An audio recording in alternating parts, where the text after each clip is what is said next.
Bienvenidos a Reflexiones, soy Tony Saca. Tenía 7 años cuando empezó a ir a clases de solfeo. Aquellas clases eran demasiado teóricas y se aburría muchísimo. Él quería aprender a tocar el violín y dedicarse a la música. Quería seguir el ejemplo de su padre, que era primer violín de la Orquesta Sinfónica Nacional, una de las más prestigiosas del mundo. Había soñado con ser director de orquesta, pero su propio padre le decía que eso era muy difícil, que mejor concentrase todo su esfuerzo en ser un buen violinista. Con esa idea, empezó a practicar con el violín.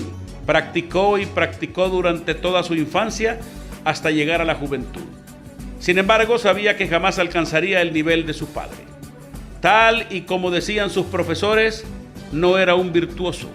Abandonó a los 18 años, aborreció el violín y dejó los estudios de música. Para combatir la gran frustración, empezó a trabajar de operario en una industria de la zona. Ya en su madurez, casado y con hijos, renació en él el interés por la música. Sintió curiosidad por aprender a tocar otros instrumentos. Empezó con la percusión, aprendiendo a tocar el tambor.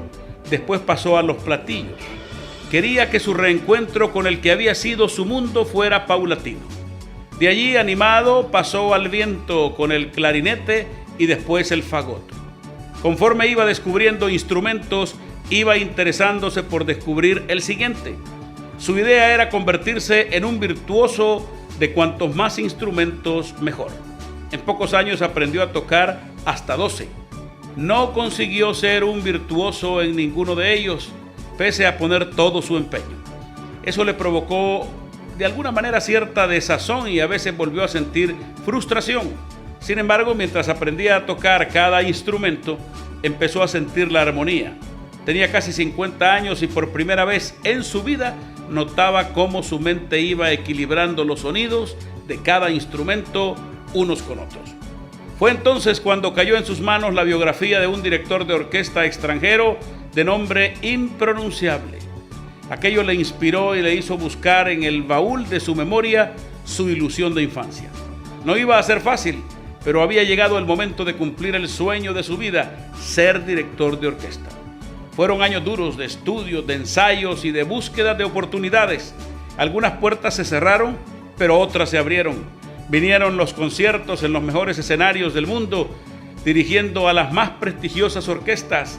Los músicos más virtuosos y afamados del mundo pedían ser dirigidos por él. Unos años después, convertido en una estrella mundial de la música, volvió a la vieja escuela donde hacía casi medio siglo empezó a recibir clases de solfeo para una conferencia ante los jóvenes estudiantes.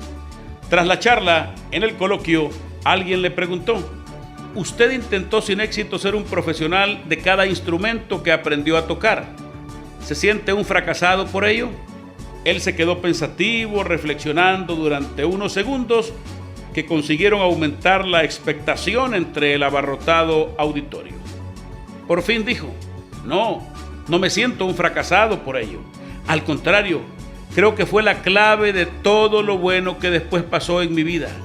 Haber intentado ser un virtuoso de tantos instrumentos me hizo entender que en la vida no puedes ocuparte de todo, que te has de centrar en un objetivo y perseguirlo desde el principio.